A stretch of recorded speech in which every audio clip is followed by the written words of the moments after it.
Northern Norway, one of the most dramatic coastal landscapes in the world. Long, narrow inlets carry seawater up to 200 kilometers inland. These deep valleys were once scoured out by glaciers and filled up by the sea. Today, they attract a rich diversity of life.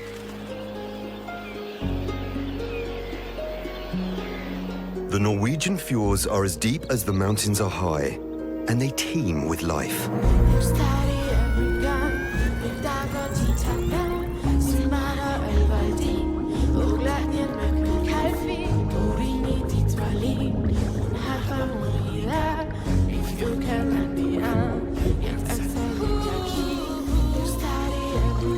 The cold, dark waters are home to a surprisingly rich and colorful community of underwater creatures.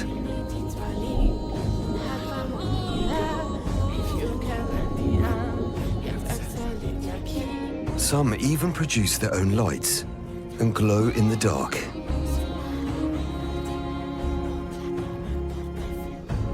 The Norwegian fjords are one of Europe's best-kept secrets. A magical wilderness, unlike any other.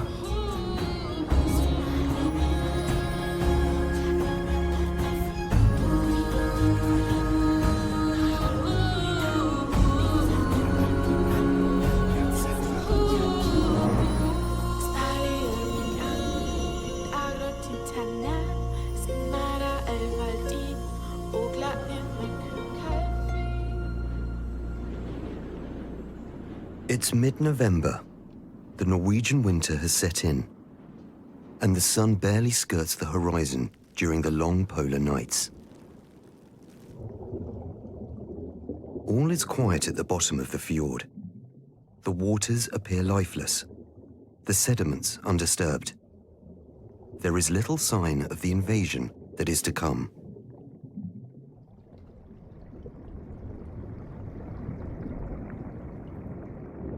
Large kelp forests guard the entrance of the fjord and provide a safe hiding place for fish.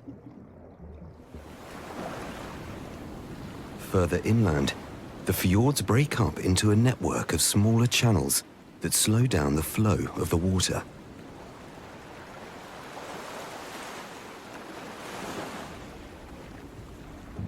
And it's these calm seas that attract huge numbers of fish. Herring, over 10 billion of them. The shoals are so dense, they darken the waters of the fjord.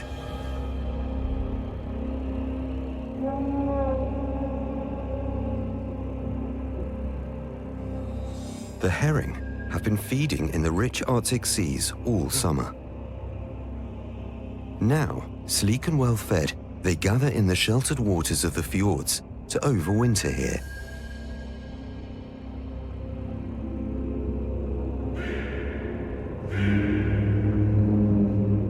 These fjords offer little food for the herring, but the calm waters allow them to rest and wait, wasting little energy.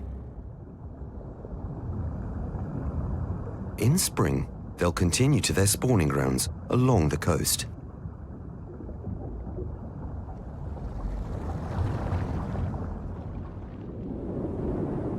The herring only come to a few select fjords in northern Norway. But in their wake, others follow. Orcas, or killer whales. They've left the open ocean to head inland, attracted by the vast shoals of fish. The herring bunch together in a tight ball near the sea floor. There's safety in numbers, and the dense mass confuses most predators.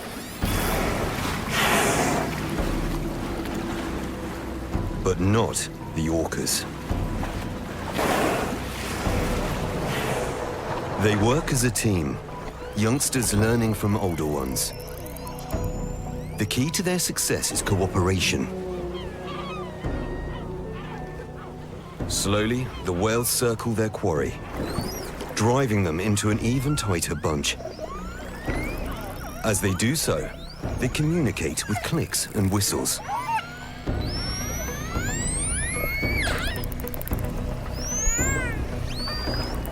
The whales take turns to dive below the shoal and push it closer to the surface.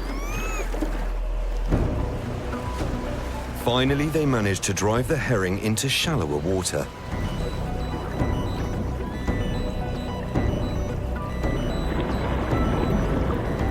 The rest is easy.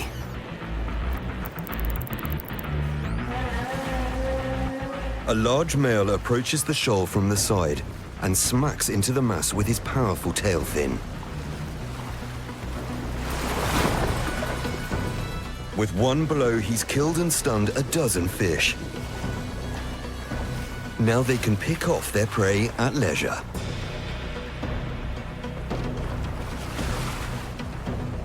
Tail swatting appears to be a hunting strategy only used by orcas in this part of the world. But it's a highly effective way of gathering food. For a 6-ton whale, a single fish is a mere morsel.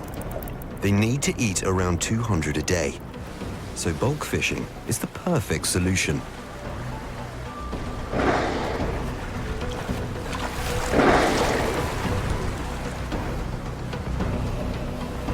With over 1 billion herring in this one fjord alone, there's plenty to go around.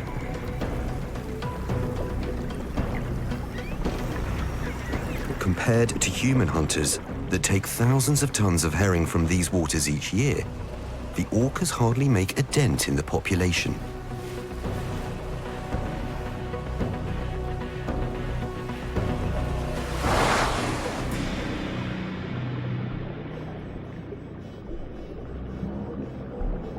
But orcas are messy feeders. They leave behind a trail of dead fish, both at the bottom of the fjord and in the water above. But where there are free handouts, there are takers. Herring gulls follow the whales as they travel through the fjord and pick off any scraps left in their wake. Below the surface, others help dispose of leftovers.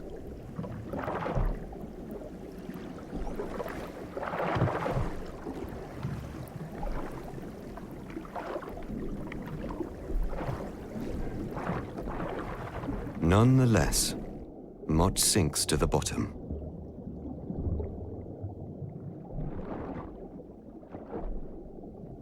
And even here, there are animals that benefit from the orca's feeding frenzy.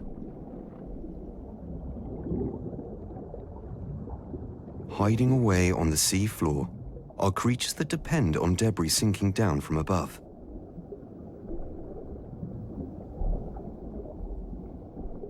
Starfish are one of the many bottom dwellers that make a beeline for the feast.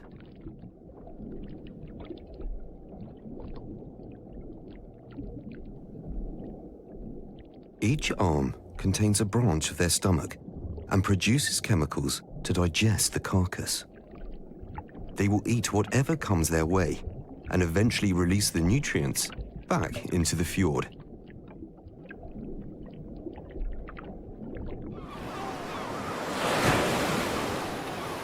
In northern Norway, the low winter sun washes the landscape in ethereal colors. Temperatures often drop below freezing. Sheltered by the mountains, the waters of the fjord are calm and ice starts to form at the edges. Although seawater doesn't freeze easily, a sheet of ice often stretches across the entire fjord in winter. This sheet is made of fresh water that sits in a layer above the denser seawater.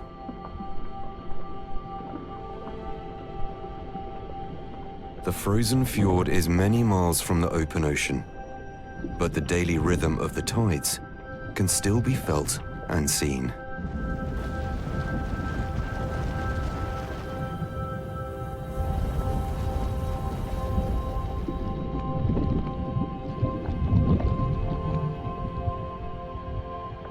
Every 6 hours, the massive slab of ice, weighing millions of tons, is lifted up and down.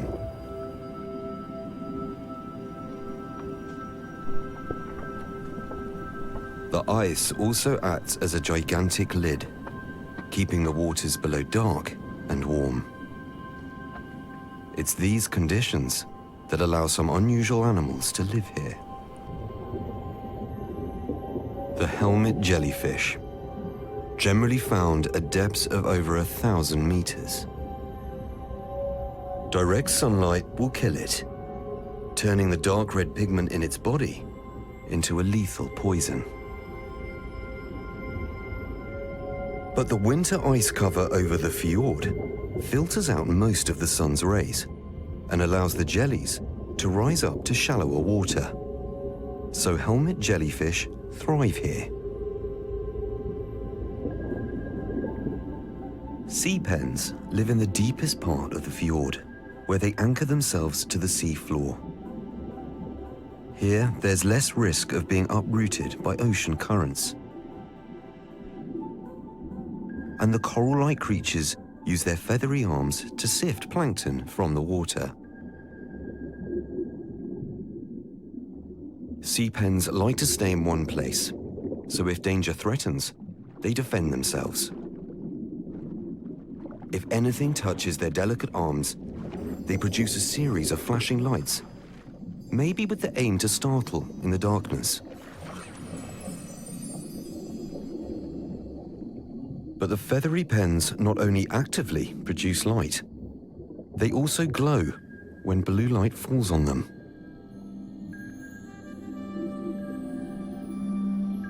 Most light waves are absorbed as they pass through water, but blue light travels further than any other. When it falls on sea pens, it stimulates certain proteins and triggers them to glow bright green.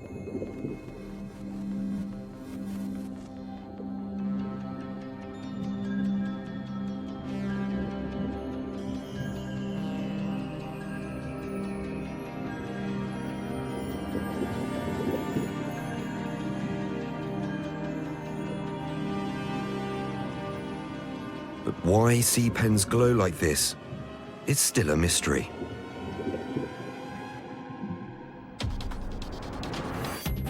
And if all defense techniques fail, the curious creatures have another trick up their sleeve.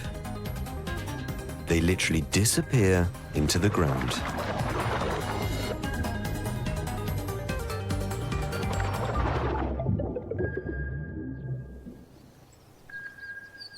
Above the surface, the fjord is now not only sealed by ice, but a thick layer of snow.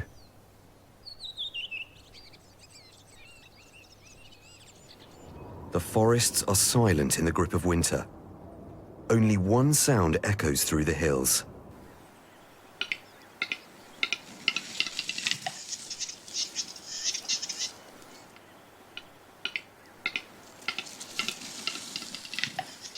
The capercaillie have started their mating rituals.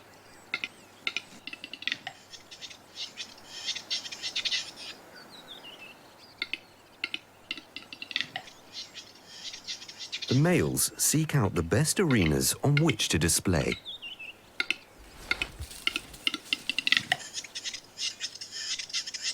Their song and dance is for the benefit of females scattered throughout the hills.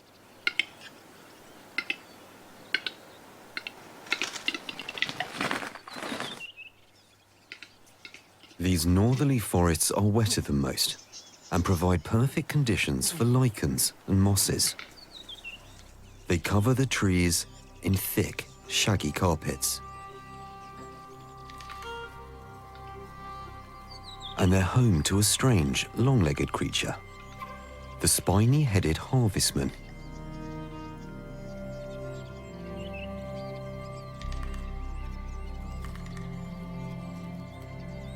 It hunts for small insects amongst the lichen.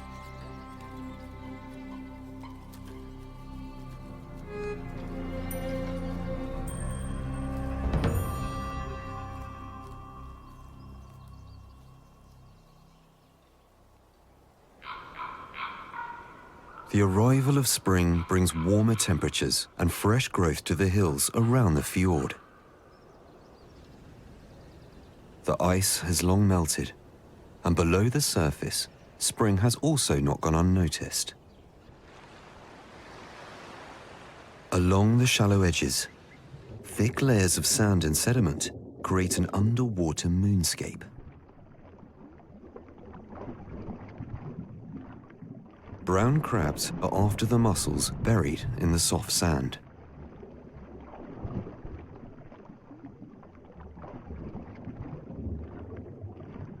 The common dab will also feed on mussels given the chance, but it's unable to dig them up. The mussels have burrowed deep into the sediment, but the crabs are persistent.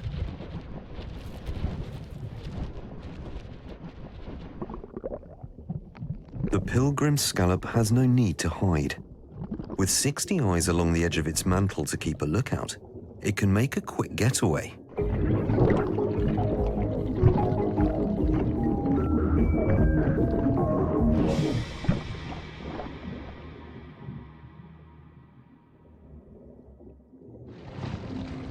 For those that are not fast enough, the crabs are bad news.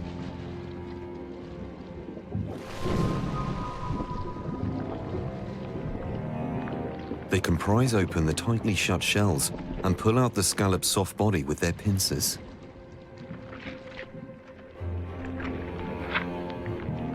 Tearing apart the flesh releases chemicals into the water that soon attract the competition.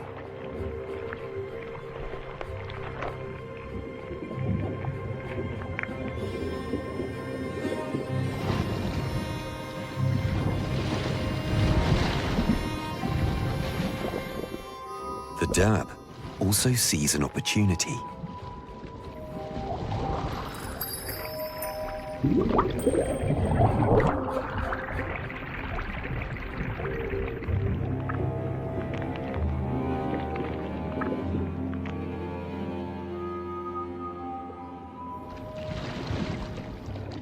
The fish has little to fear from the crab. Despite the fearsome-looking claws, crabs are slow and clumsy and have no interest in trying to catch a fish.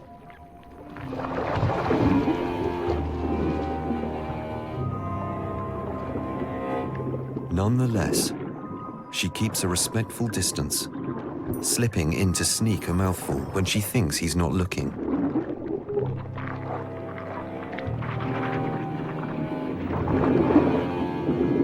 The crab has had enough and takes off with the remaining bounty. One last look, but he's taken it all.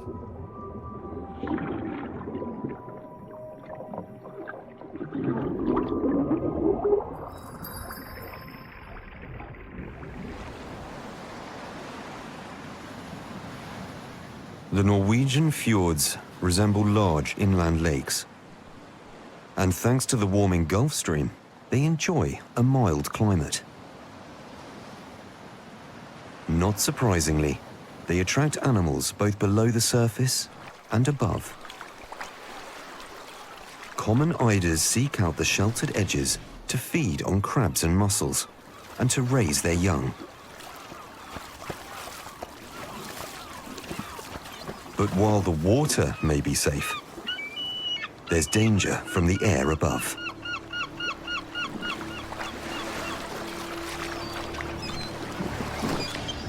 Herring gulls are on the lookout for an easy meal. They've got their eye on the young ducklings.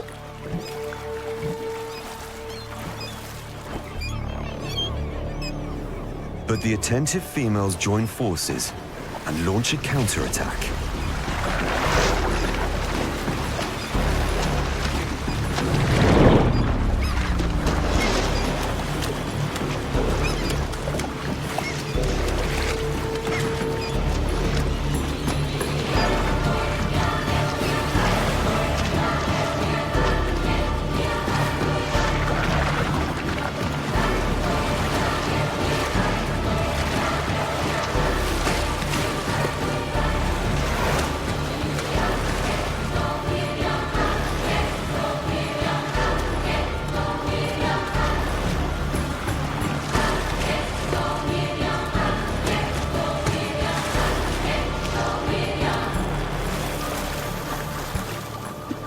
smaller common gull has bitten off more than it can chew.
The gull is lucky to escape with its life.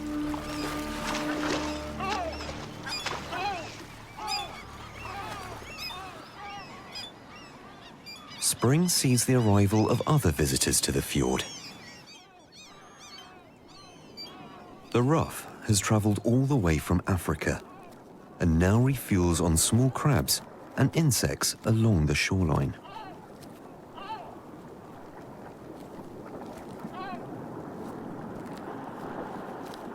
A turnstone is also after insects, flicking over seaweed instead of stones. The Temmink stint has other priorities. To attract a mate with its aerial display.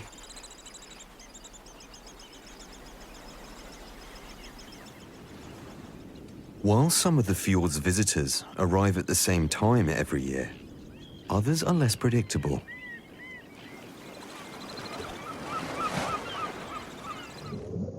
Harbour porpoises come and go, hunting for small fish in the coastal inlets.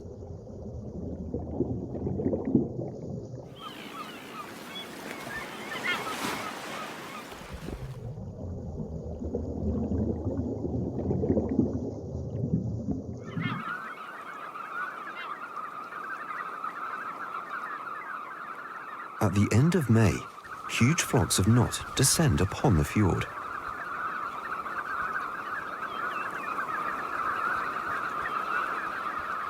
They're travelling from wintering grounds in Western Europe to their Arctic breeding sites in Greenland and Canada.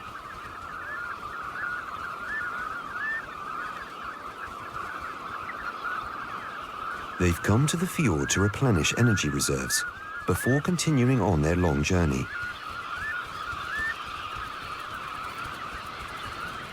And they're here in their thousands.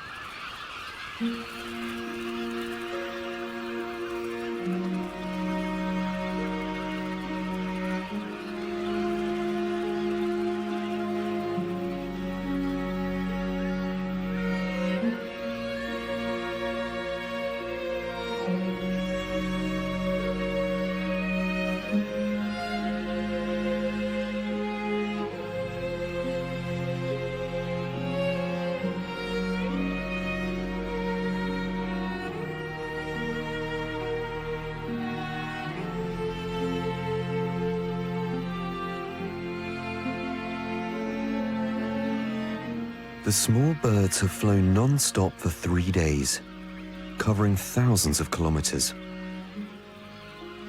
As soon as their feet touch the ground, they fall asleep, exhausted.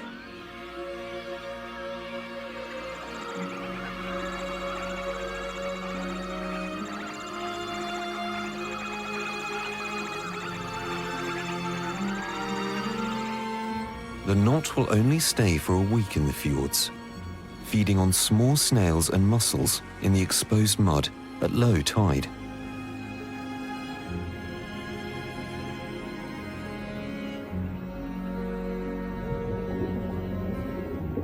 When the sea returns, the snails and other marine creatures can safely emerge to graze on algae and plankton.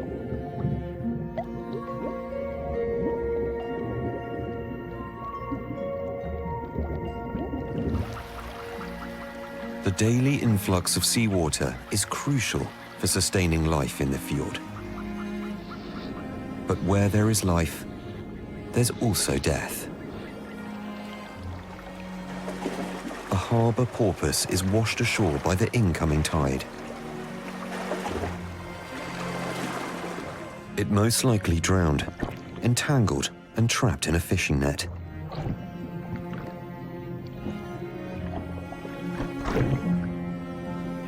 Every year, fishing nets kill up to 10,000 porpoises in Norway alone, pulled in as accidental bycatch on fishing boats. It's a tragic and unnecessary loss.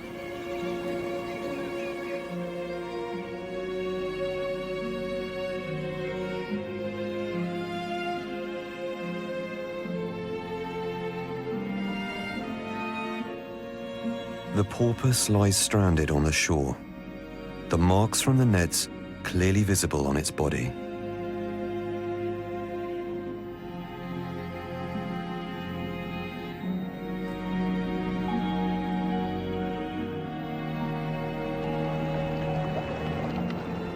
"12 hours later, as the tide returns, the carcass is carried away into deeper water.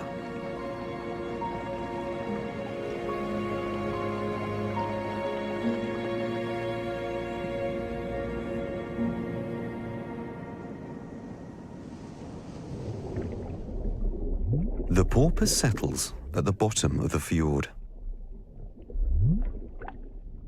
And it doesn't take long for scavengers to arrive at the scene. Eel-like hagfish. They quickly detect the smell of rotting flesh and arrive in their dozens. They will bore into the carcass and consume it from inside and out, releasing the nutrients back into the food chain. The hagfish are one of the fjord's natural recyclers.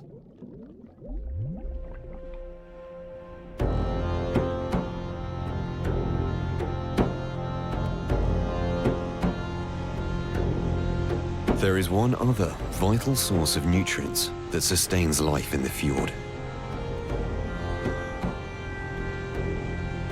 Spectacular waterfalls are one of the most iconic features of this landscape. Hundreds of them cascade down the steep, rocky cliffs, carrying with them not just fresh water, but sediments and food particles.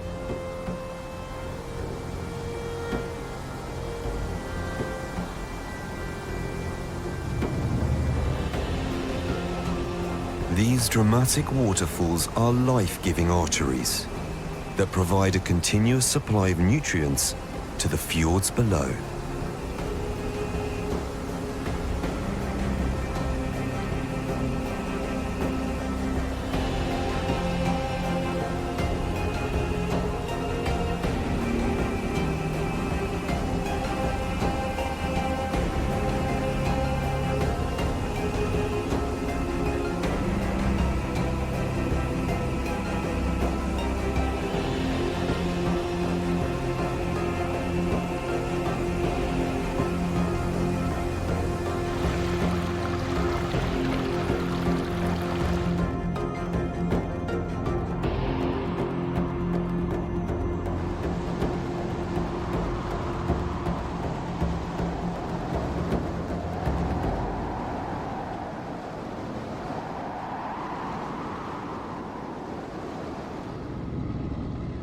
The Norwegian fjords are warmed by the mild ocean currents of the Gulf Stream that makes them 5 to 10 degrees warmer than you might expect.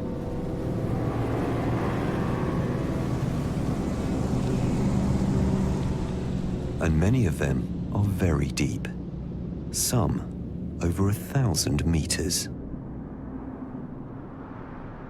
These huge bodies of warm water act as vast storage heaters that warm the surrounding landscape and create an exceptionally mild climate.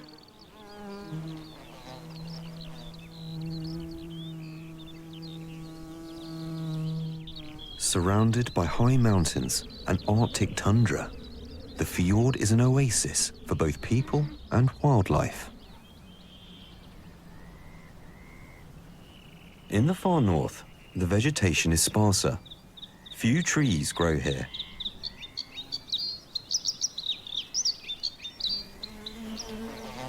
The male bluethroat sings his eloquent song from the top of a mound or bush.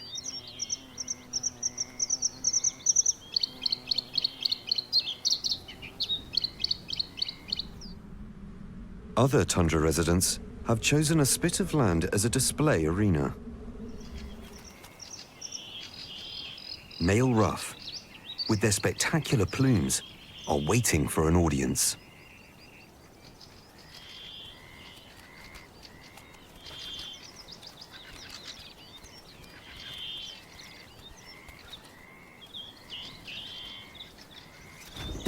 The first spectator has arrived.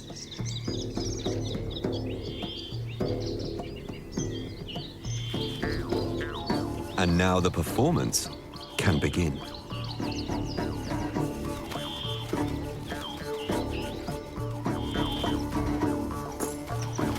Each male wants to outshine the others and impress the ladies.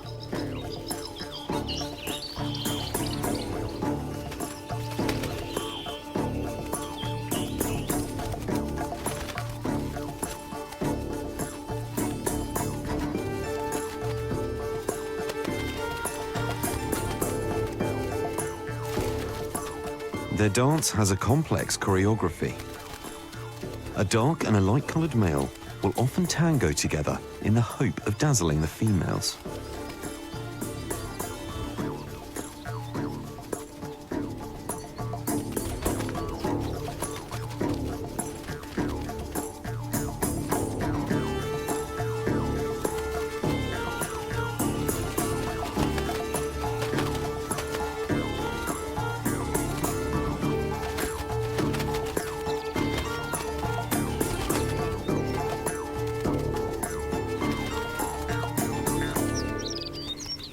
This time, the male with the white ruff seems to have won the dance-off. 3 females are waiting for his attention. And a last-minute competitor is quickly seen off.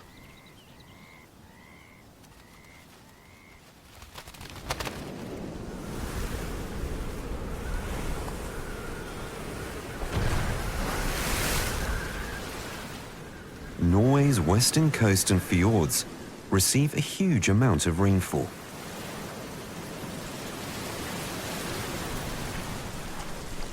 The sudden influx of fresh water is a problem for many marine animals. Some, like the comb jellies, try to make a getaway.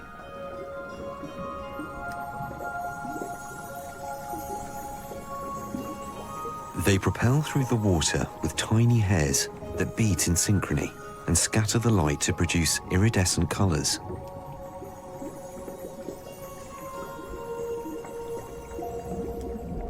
Green sea urchins graze on algae in the rocky shallows.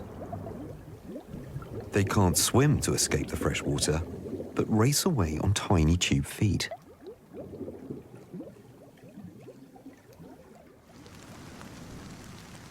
The heavy rain also washes away salt, deposited in the surrounding forests by the wind. It flows off the hills as small streams and is carried back into the fjord.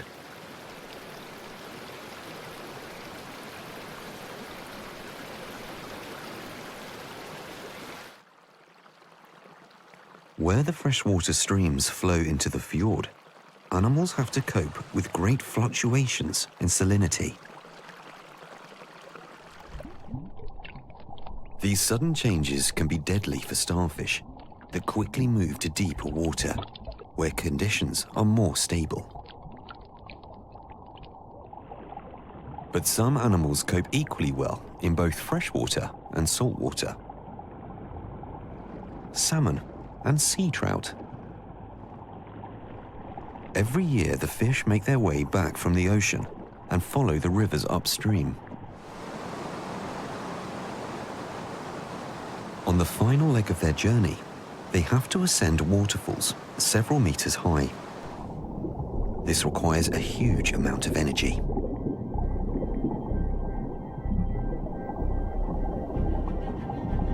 The fish congregate at the foot of the falls, ready to propel themselves out of the water.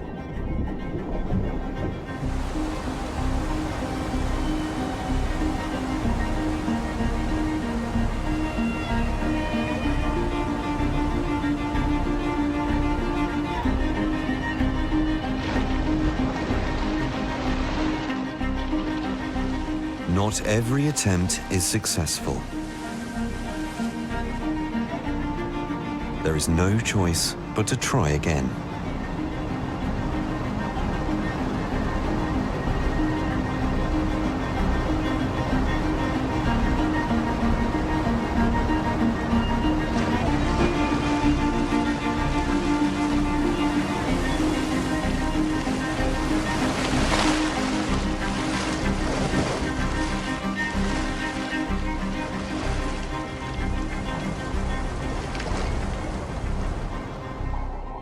Those who make it beyond the rapids are rewarded by clear and calmer water. These are the traditional spawning grounds, where the fish rest and recover from their arduous journey.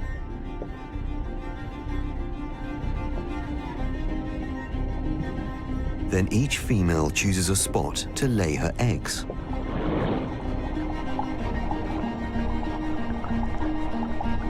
The males are close behind, ready to deposit their sperm.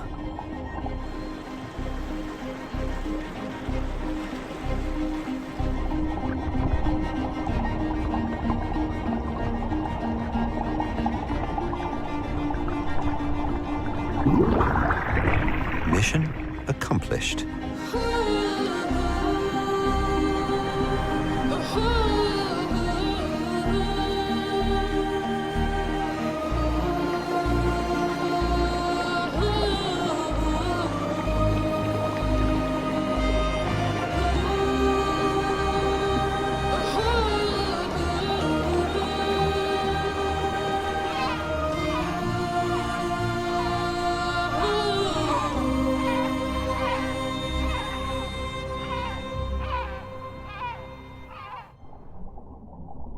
The fish eggs are left unattended on the riverbed and take around 6 weeks to develop.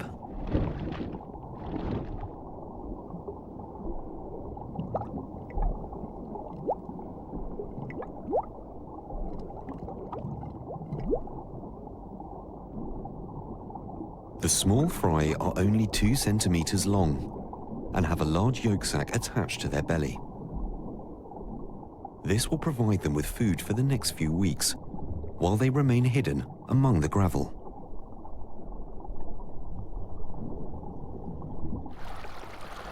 It's hard to believe that these small upland streams are the nursery grounds for millions of tiny fish. After a few weeks, the fry resemble miniature salmon and have used up their onboard food supply. They now have to hunt for tiny insect prey. The young salmon will remain in these streams for up to 5 years. But eventually, they have to return to the ocean. And to do so, they must adapt their bodies. It's one of the most extreme physiological challenges that any animal has to face as they enter the deep, dark, and salty waters of the fjord.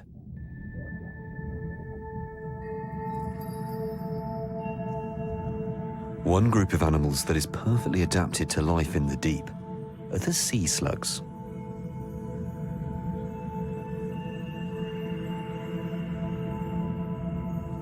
Some even glow in the dark, bejeweling the sea floor with their striking shapes and colors.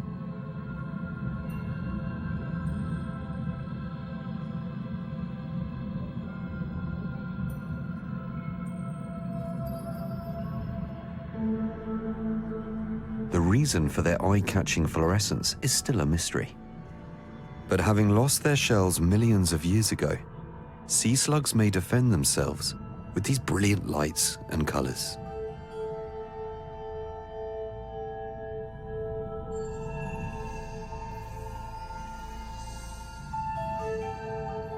While some use dazzling displays of light, others opt for camouflage to avoid detection.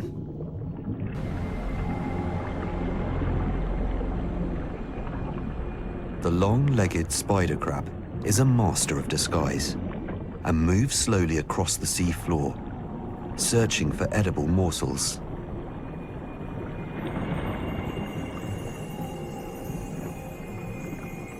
It's found some fish scales that shine in fluorescent blue.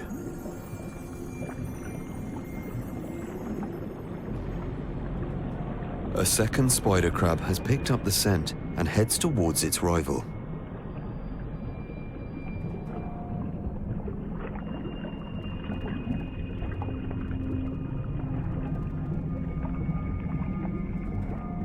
With ritualized displays, the two opponents face each other, locking their spidery legs together.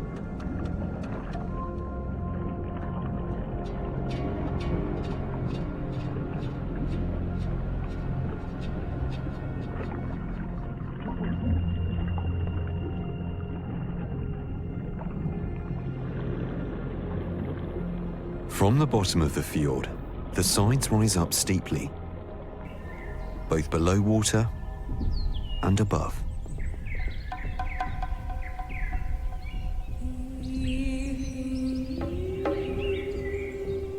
The forested slopes are covered in a thick carpet of moss, and in autumn, they erupt with the fruiting bodies of fungi.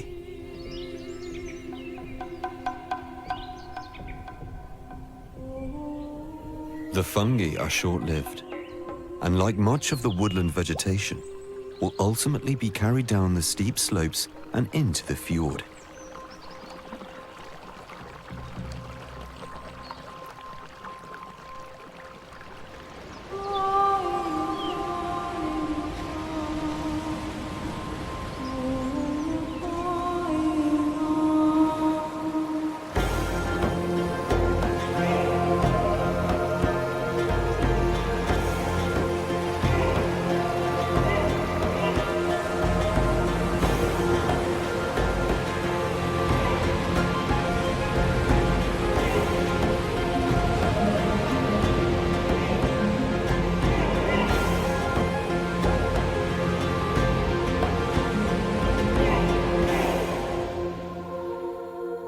The last autumn leaves fall from the trees and are also swallowed by the waters.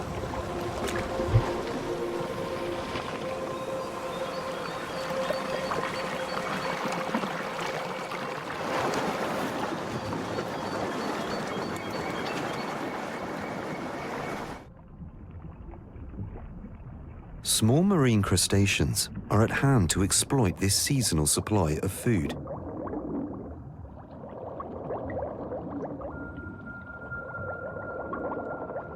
Amongst this myriad of macroscopic life are transparent forms with a tiny yellow star attached to the end.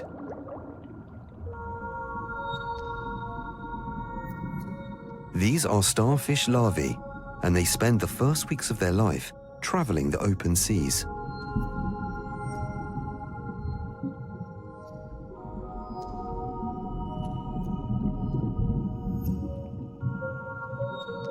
Undulating gently through the water, the larvae feed on tiny plankton.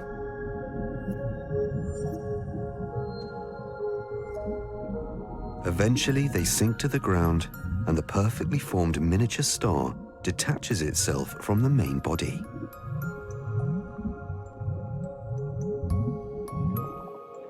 With tiny tubular feet, the small starfish now searches for a place to settle, and grow into a larger star.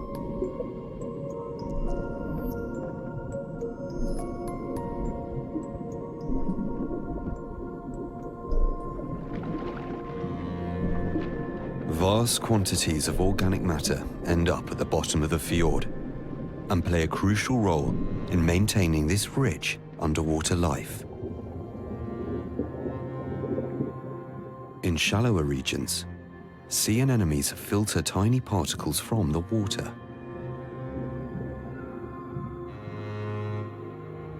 "40 meters down, and coral-like sea fans cling to the steep sides. They are colonies of tiny animals that feed off the rich supply of nutrients brought in by the daily tide.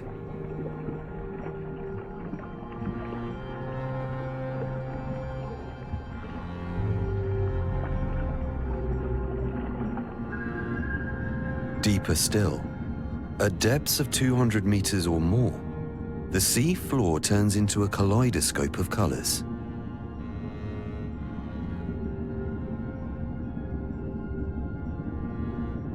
Vast reefs of cold water corals now stretch for kilometers along the bottom of the fjord. It's pitch black at these depths, so their colors are only visible when light falls on them. Deep-sea fish, like the curiously named rabbitfish, have big eyes to capture what little light there is. It moves slowly along the sea floor, searching for small bottom-living invertebrates.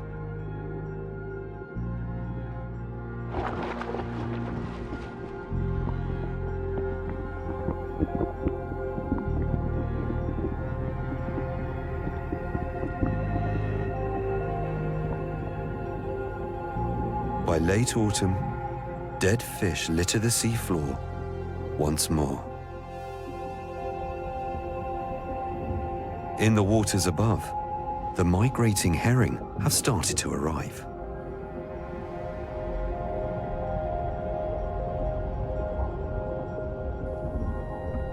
Once again, nothing goes to waste. A lantern shark is attracted by the smell of dead fish. It's one of the smallest sharks in the world, little bigger than a herring itself.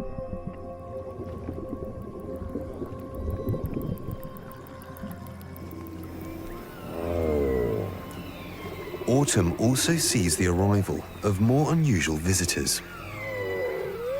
Humpback whales.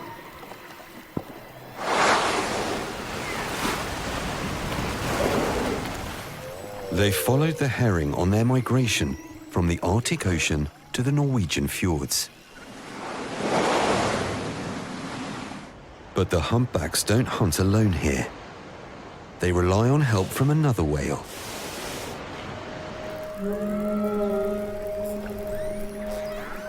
Orcas.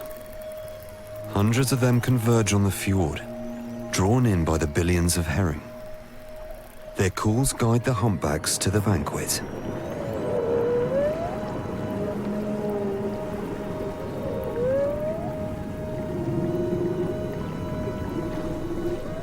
During the winter months, the Norwegian fjords are amongst the richest waters in the world.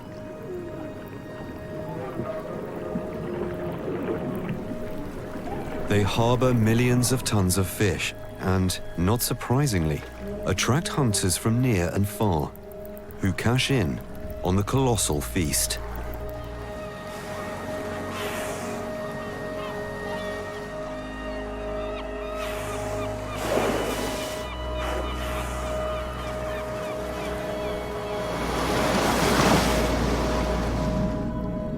The humpbacks have even changed their annual migration to take advantage of this fish bonanza.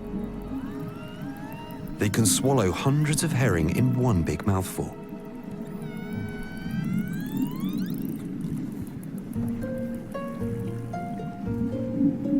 As the days get longer, both orcas and humpbacks leave the fjord and follow the herring out into the open ocean.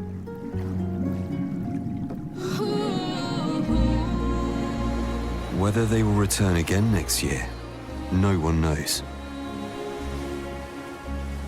The herring often change their migration routes, and the hunters will follow them. Nonetheless, the Norwegian fjords will continue to provide a safe haven for a remarkable and rich community of life.